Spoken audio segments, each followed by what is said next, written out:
Today Korean potato noodles prepare చేసుకుందాం.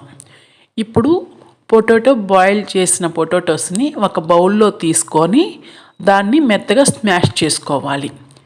మెత్తగా smash చేసుకున్న తర్వాత కొద్దిగా సాల్ట్ వేసుకొని కొద్దిగా కార్న్ఫ్లోర్ వేసుకొని మెత్తగా మిక్స్ చేసుకొని ఒక 10 minutes పక్కన పెట్టుకోవాలి. తర్వాత మిక్స్ అయిన వాటిని రౌండ్స్ బాల్స్ లాగా ప్రిపేర్ చేసుకోవాలి.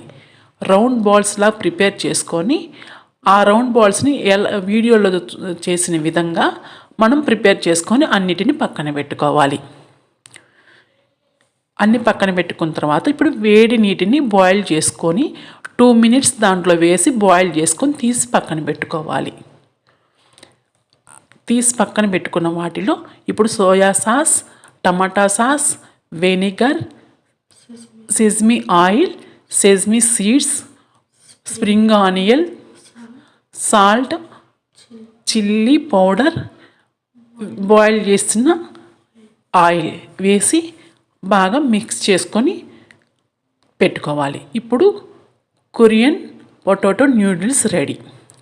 ఇది స్నాక్ లాగా తీసుకోవచ్చు.